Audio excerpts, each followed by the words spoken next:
Welcome to the deep dive.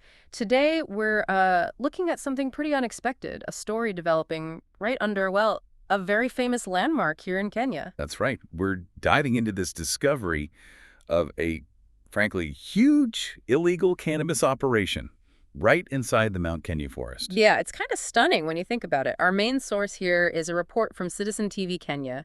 They detailed this big multi-agency security operation. hmm And what they found was, well, over 10 acres of cannabis sativa growing there. You picture Mount Kenya, the landscape. Hmm. This isn't exactly what comes to mind. Not at all. It makes you wonder, doesn't it? What else is happening, sort of hidden in plain sight? And the report suggests this wasn't new. It had been going on for For months. months, yes. Yeah. That's a key part of this. Raises serious questions about, oversight. Absolutely. 10 acres isn't small.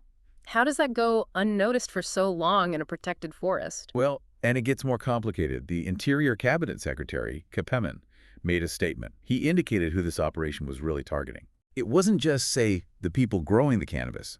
They specifically mentioned local administration police and even Kenya Forest Services officers. Wow. So officers meant to protect the area. Exactly.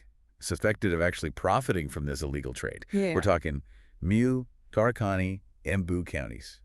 So this points towards something potentially systemic? More than just a few bad actors. It certainly suggests that possibility. I mean, if the people tasked with stopping it are allegedly involved. Right, that completely undermines the system, doesn't it? How does that alleged complicity affect the bigger picture, the region's security? That's the critical question. And the timing here is interesting, too. But this discovery happened right around a 3-day security assessment forum. Oh. Yeah, focusing on those exact same areas, Meru, Tarakani, and Embu, the upper eastern counties. So it feels like this isn't some isolated thing. It's potentially tied into broader security issues they were already discussing. It seems very likely. It fits into a wider pattern of challenges. What else was on the table at that forum? What gives us context? Well, they were also tackling pretty serious issues like land ownership disputes and ongoing problems with banditry in that same region. Okay, so you have land issues, banditry, and now this huge hidden drug farm, potentially with official help. Precisely.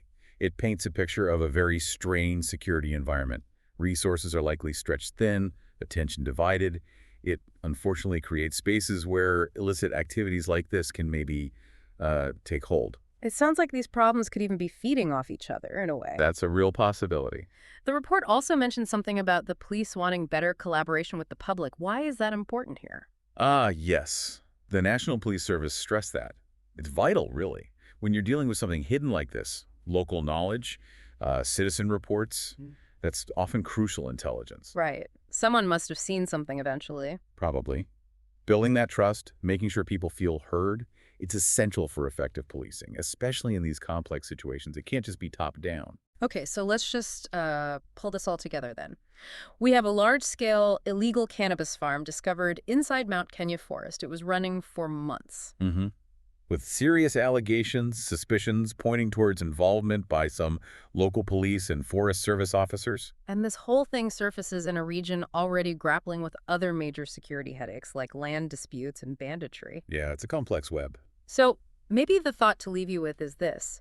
What does finding something like this hidden so well, possibly with official blind eyes or even help, what does that tell us about the real challenges of protecting these huge natural spaces? And maybe, what are the potential long-term consequences for the region, for its security, its economy, if these underlying vulnerabilities aren't really tackled head-on? It's a sobering find beneath such a beautiful landscape.